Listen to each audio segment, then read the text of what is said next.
Chapter का नाम है बिल्स ऑफ एक्सचेंज।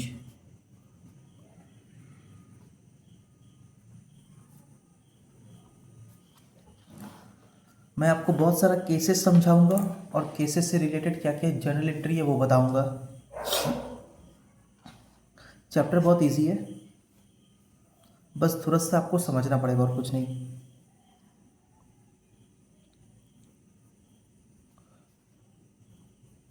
दो बंदा है एक्स वाई, तो बिल्स ऑफ एक्सचेंज कैसे स्टार्ट होता है अभी के लिए समझ के लिखिए। It is just an instrument just like a check.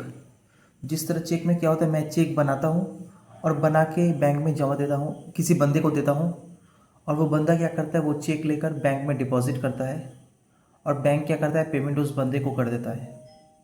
तो it is just like a cheque. अभी के लिए इतना समझ लीजिए।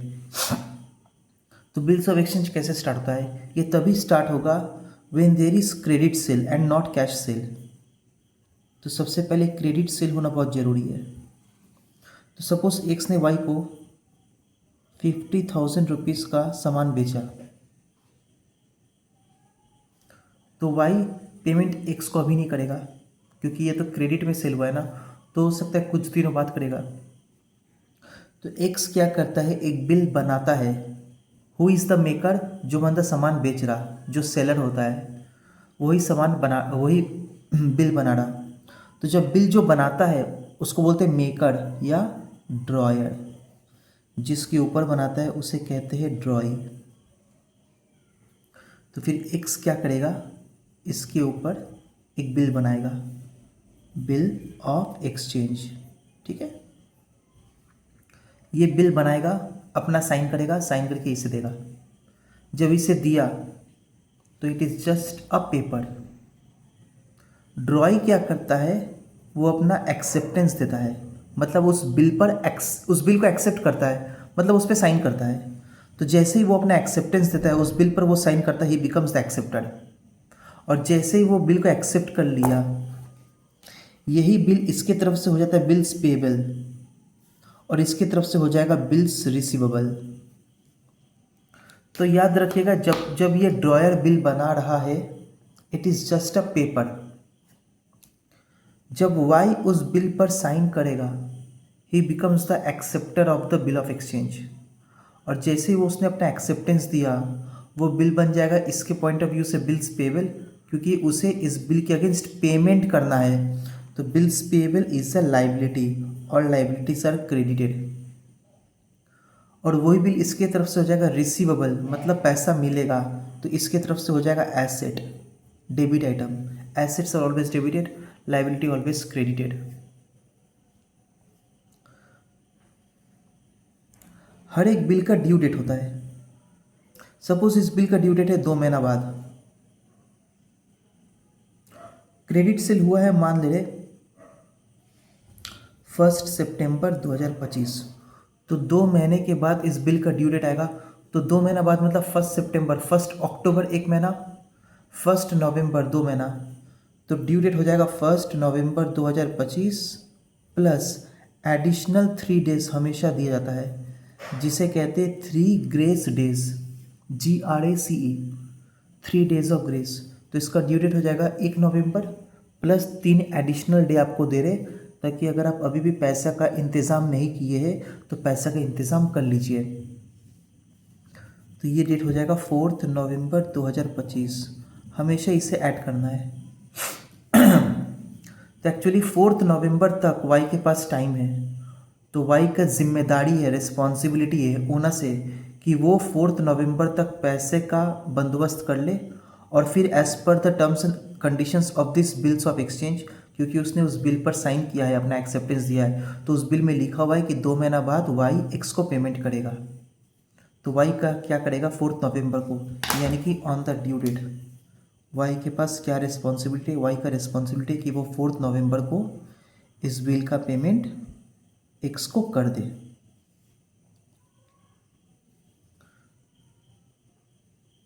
तो दिस इज द कॉन्सेप्ट। अब ये अगर समझ में आ गया तो हम लोग जर्नल एंट्री पोस्ट करेंगे। In the books of X, in the books of Y. सबसे पहले क्या हो रहा है, एक्स सामान बेचा ना, तो बिल्स ऑफ एक्सचेंज का स्टार्टिंग पॉइंट ये है कि क्रेडिट में पहले सामान बेचा है, वरना बिल्स ऑफ एक्सचेंज का कहानी नहीं आने वाला। तो एक्स ने सबसे पहले क्या किया, सेल किया वाई को सामान, तो वाई क्या किया, परचेस किया। तो हम लोग बुक्स में जर्नल एंट्री रिकॉर्ड करेंगे। From the view point of x, x क्या कर रहा है, सामान बेच रहा, किसे बेच रहा, वाई को बेच रहा। From the view point of X, what is doing, he is selling the goods on credit to Y, Y is the receiver,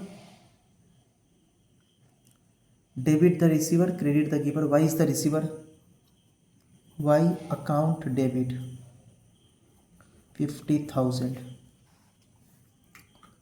to X क्या कर रहा है, सेल्स कर रहा है ना, एक्स तो सेल कर रहा है, एक्स के लिए तो इनकम है, nominal account, income expenditure and losses debited, incomes and gains credit. तो एक्स जो सेल कर रहा है, सेल क्या है, इनकम है, जितना सामान हम बेचेंगे उतना ही मेरा इनकम होगा। तो टू सेल्स अकाउंट 50,000। वाई क्या कर रहा, परचेज कर रहा, तो purchase account debit to Y क्या कर रहा, परचेस कर रहा, खर्चा कर रहा, तो खर्चा अकाउंट डेबिट, किससे सामान खरीद रहा, वाई तो परचेस कर रहा, किससे परचेस कर रहा, एक्स से परचेस कर रहा, तो to X account.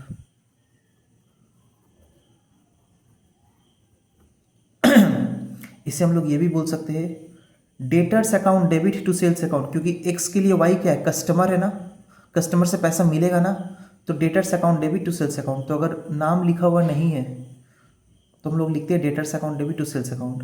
Similarly Y क्या कर रहा, परचेस कर रहा, परचेस किससे कर रहा, एक्स से कर रहा ना, तो अगर नाम दिया हुआ नहीं रहता तो हम लोग लिखते हैं purchase account debit to creditors account. तो वाई के लिए एक्स क्या है, क्रेडिटर है। ये किस डेट का ट्रांजैक्शन है, 1 नवंबर, 1/9/2025, 1/9/2025। नेक्स्ट, इमीडिएटली एक्स क्या करेगा, बिल बनाएगा, तो ही इज द ड्रॉयर, वो बिल बना रहा, बिल बना के वाई को देगा, वाई उस बिल में साइन मारेगा। जैसे वाई बिल में साइन मारता है तब ये बन जाता है एक्स के पॉइंट ऑफ व्यू से बिल्स रिसीवेबल। तो वाई क्या कर रहा है, साइन करके बिल वापस एक्स को लौटा दिया। अब एक्स के पॉइंट ऑफ व्यू से सोचिए, मेरे पास क्या आया, बिल आया, तो bills receivable account debit, sign करने के बाद बिल मेरे पास आया, what comes in debit, bills receivable account debit. कौन दे रहा, वाई दे रहा, to Y account, same date. तो वाई क्या किया, वो बिल में अपना एक्सेप्टेंस दिया ना, साइन किया ना, साइन करके बिल वापस कर दिया ना, किसको दे दिया, एक्स को दे दिया। तो who is the receiver, X is the receiver, तो एक्स अकाउंट डेबिट टू, इसके पॉइंट ऑफ व्यू से हमेशा बिल्स पेबल रहेगा, तो बिल्स पेबल अकाउंट।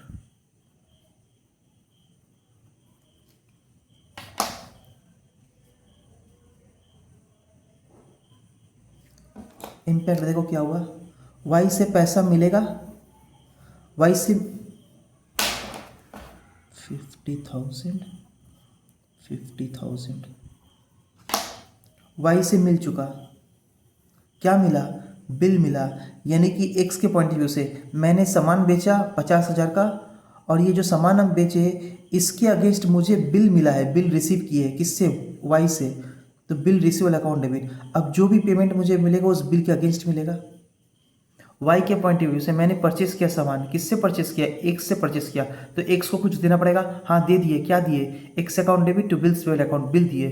तो अब क्या हो गया, एक्स क्रेडिट और एक्स डेबिट कट जा रहा, तो इम्पैक्ट क्या हुआ वाई के बुक्स में, मैंने सामान तो परचेस किया 50,000 का, लेकिन ये 50,000 का पेमेंट तो मुझे करना पड़ेगा ना, तो मैंने क्या उसे अभी के लिए दे दिया, वो बिल दे दिया हूँ, तो बिल्स पेबल अकाउंट। इस बिल के अगेंस्ट वाई फ्यूचर में एक्स को पे करेगा, इस बिल के अगेंस्ट वाई फ्यूचर में यानी कि 4 नवंबर को on the due date X को पेमेंट कर देगा। ठीक है, अब 1 सितंबर को एक्स के पास बिल आ गया, वाई ने साइन करके वापस कर दिया। अब 2 तारीख को कुछ नहीं होगा, 3 तारीख को कुछ नहीं होगा, 10 तारीख को कुछ नहीं होगा, सीधा 4 November on the date of maturity काम आने वाला है, तो 4 नवंबर वो डेट आएगा, 4 नवंबर 2025। तो 4 नवंबर को क्या कर रहा, वाई देखो पेमेंट कर रहा ना, वाई अगर पेमेंट करेगा एक्स को तो एंट्री क्या होगा, who is the receiver, X account debit to cash account, क्योंकि वाई पेमेंट कर रहा। एक्स के पॉइंट ऑफ व्यू से कैश आ रहा है ना, तो कैश अकाउंट डेबिट, और ये कैश एक्स को कौन दे रहा, वाई दे रहा, तो cash account debit to Y account. ये होगी सिंपल एंट्री। पर यहाँ पे देखिए, यहाँ पे देखो मुझे एक्स को जो पैसा मिलने वाला है वो इस बिल के अगेंस्ट मिलने वाला है ऑन द ड्यू डेट। तो एक्स के पास पैसा आया, हाँ पैसा आया, कैश अकाउंट डेबिट, कितना 50,000 पूरा आया। और ये किसके अगेंस्ट आया? इस बिल के अगेंस्ट आया ना। तो जैसे ही वो जो कागज़ का जो टुकड़ा है, जब 4 तारीख को मुझे पैसा मिल ही जा रहा, तो फिर ये बिल का हम करेंगे क्या, वो कागज़ का हम करेंगे क्या? मुझे तो पैसा मिल चुका, तो ये कागज़ का तो वैलिडिटी भी ख़त्म हो गया, क्योंकि ये कागज़ का वैलिडिटी 4 नवंबर तक ही था। तो हम क्या करेंगे, बिल फाड़ के फेंक देंगे। तो टू बिल्स रिसीवेबल अकाउंट 50,000। तो एंट्री क्या होगा, cash account debit to bills receivable account. और इसका बुक्स में एंट्री क्या होगा, ये देखो बिल पेबल था ना, इसके लिए लाइबिलिटी था ना, और लाइबिलिटीज आर क्रेडिटेड। अब वाई जो पेमेंट कर रहा, इसी बिल के अगेंस्ट पेमेंट कर रहा है, तो वाई के घर से कैश निकल जाएगा टू कैश अकाउंट 50,000। और ये पेमेंट तो इस बिल के अगेंस्ट कर रहा है ना, तो ये लाइबिलिटी को सल्टाना पड़ेगा। तो लाइबिलिटी हमेशा क्रेडिट आइटम है, और जब भी लाइबिलिटी हम लोग सेटल करते हैं तो लाइबिलिटी को हमेशा डेबिट करेंगे। इम्पैक्ट क्या हुआ, bills payable credit, bills payable debit cut जा रहा। इसका बुक्स में देखिए, बिल्स रिसीवेबल डेबिट और बिल्स रिसीवेबल क्रेडिट कट जा रहा। तो एक्स के पॉइंट ऑफ व्यू से इम्पैक्ट क्या हुआ, मैंने 1 सितंबर को सामान बेचा 50,000 का, और ये 50,000 का पेमेंट मुझे 4 नवंबर को मिल रहा। तो एंट्री क्या हो गया, cash account debit to sales account. Similarly Y का देखिए, वाई ने परचेज किया, कब किया, 50,000 का सामान 1 नवंबर को किया, पर उसका पेमेंट कब कर रहा, 4 नवंबर को कर रहा ना। तो फाइनल एंट्री खड़ा हुआ purchase account debit to cash account.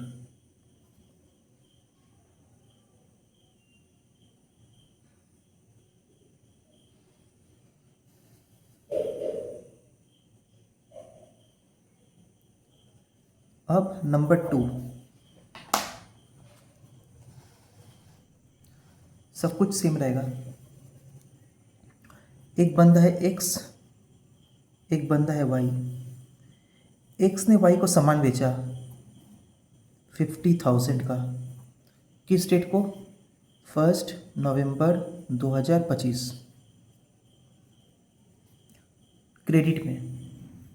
तो वाई उसका पेमेंट करेगा बाद में, फ्यूचर में, कब ये तो नहीं पता।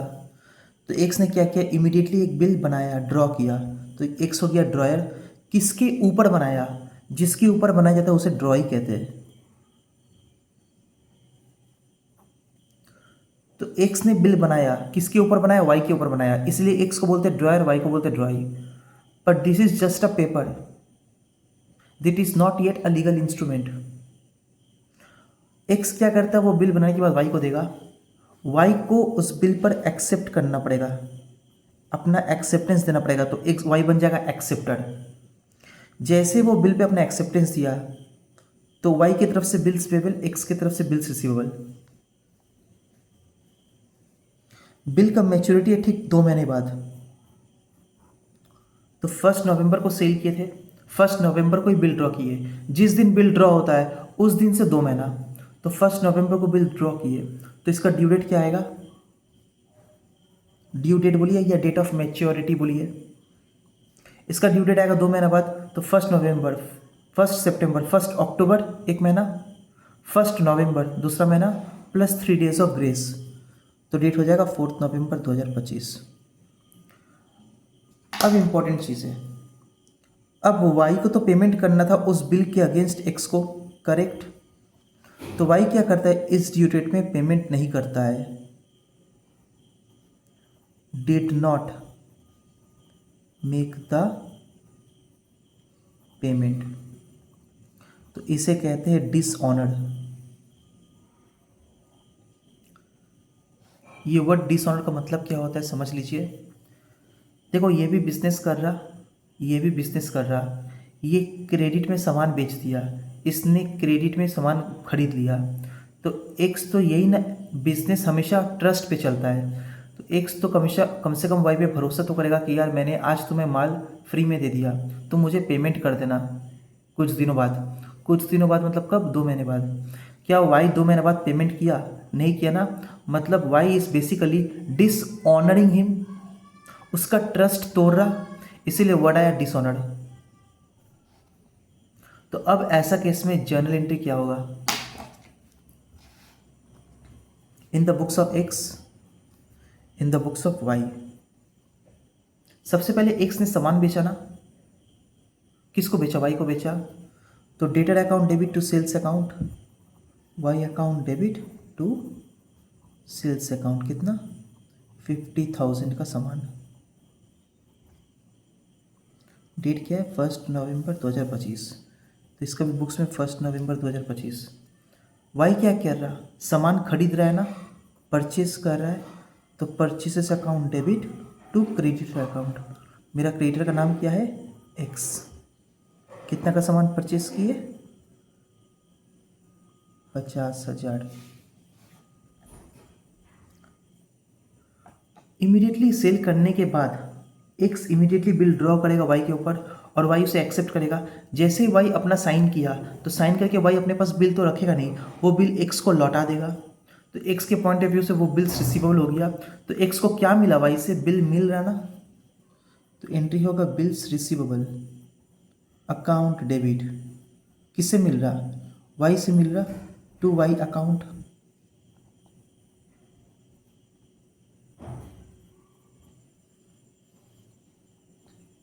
वाई क्या कर रहा है? एक्स को दे रहा, क्या दे रहा? साइन करके बिल दे रहा।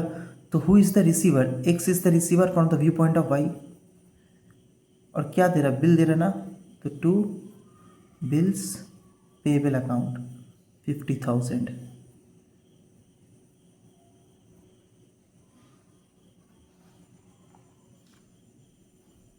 अब एक्स के पास वो बिल है, तो ड्यू डेट आ गया, डेट ऑफ मैच्योरिटी आ गया। अब डेट ऑफ मैच्योरिटी तक बिल कौन होल्ड करके बैठा है? एक्स होल्ड करके बैठा है। मतलब मेरा क्वेश्चन है, who is the holder of the bill of exchange till the date of maturity? क्या बिल एक्स के पास है? हाँ, एक्स के पास ही तो है। तो एक्स क्या करेगा? वही बिल लेके वाई के पास जाएगा 2 महीने बाद और वाई को कहेगा कि देखिए 4 नवंबर वाला जो बिल है उसमें आपने साइन किया था, आपने प्रॉमिस किया है कि 4 तारीख को आप मुझे पेमेंट करिएगा अगेंस्ट दिस बिल। तो वाई क्या बोल रहा कि मेरे पास पैसा नहीं है, हम पेमेंट नहीं कर पाएंगे।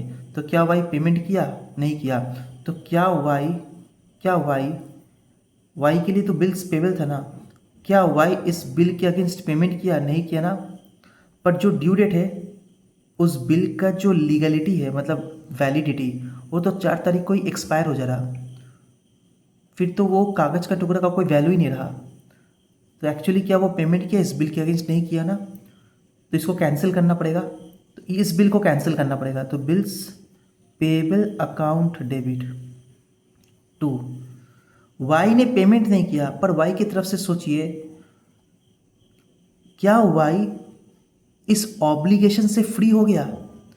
क्या वाई को अब कभी भी पेमेंट नहीं करना पड़ेगा? नहीं, ऐसा नहीं है। भले आज आप पेमेंट नहीं कर पाए, पर एक्स भी तो माफ़ नहीं कर रहा। एक्स तो बोल रहा कि आपको मुझे पेमेंट करना पड़ेगा। तो वाई की तरफ से क्या हो रहा? भले आज हम पेमेंट नहीं कर पाए क्योंकि मेरे पास आज पैसा नहीं है, पर मैं एक्स को पेमेंट तो करूँगा, बिजनेस तो करूँगा ना, तो एक्स को पेमेंट तो करूँगा। तो वाई क्या कर रहा है? एक्स को कह रहा कि मैं आपको पेमेंट करूँगा। तो वाई के लिए एक्स क्या है? लायबिलिटी है ना। वाई क्या कर रहा? एक्स को पेमेंट करेगा। Liability, obligations, all liabilities are created. तो टू एक्स अकाउंट 50,000 50,000। इसका इम्पैक्ट देखो क्या हुआ। परचेस किए थे एक्स से, तो इसका तो मतलब ही हो गया ना कि मैंने आज परचेस किया है एक्स से 50,000 का सामान, हम फ्यूचर में एक्स को पेमेंट करेंगे, इसीलिए एक्स को क्रेडिट किए हैं। भले ही इज द गिवर को क्रेडिट करें, पर गिवर को क्रेडिट क्यों करते हैं? गिवर को इसीलिए क्रेडिट करें क्योंकि गिवर को तो हम पेमेंट करेंगे फ्यूचर में, ऑब्लिगेशन है, मुझे पेमेंट करना होगा एक्स को। तो एक्स मेरे लिए क्या? लायबिलिटी है, इसलिए लायबिलिटी को क्रेडिट किए। और फिर इमीडिएटली क्या कर रहे? एक्स को पेमेंट कर दे रहे। क्या पेमेंट कर रहे? बिल दे रहे। तो देखो एक्स कट गया, तो मैंने परचेस किया और मैंने इस परचेस के अगेंस्ट बिल दे दिया एक्स को,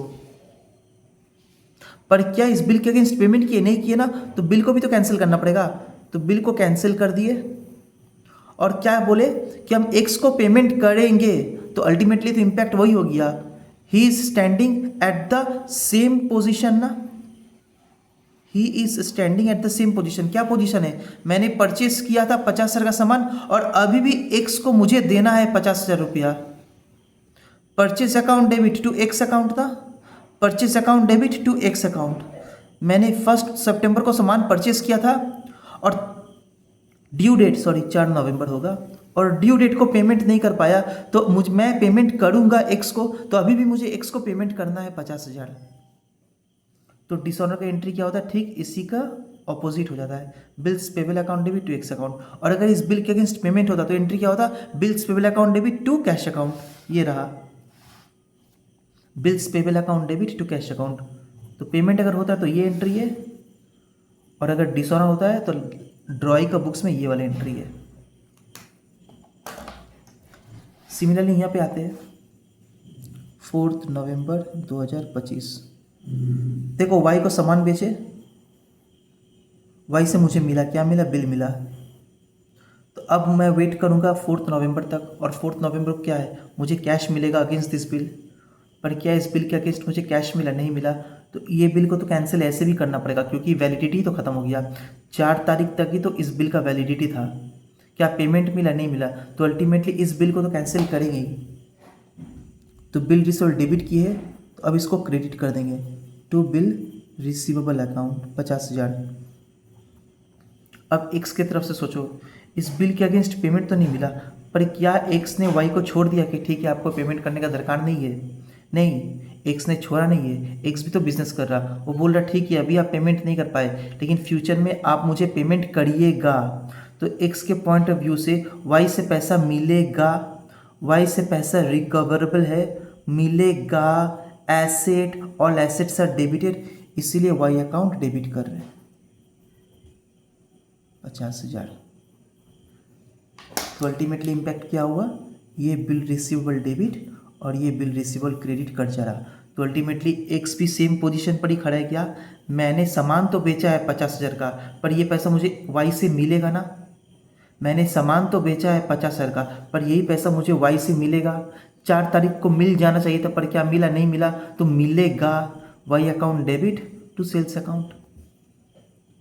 तो ये है डिसऑनर का एंट्री। और अगर कैश मिलता है इस बिल के अगेंस्ट, तब एंट्री होता cash account debit to bills receivable account.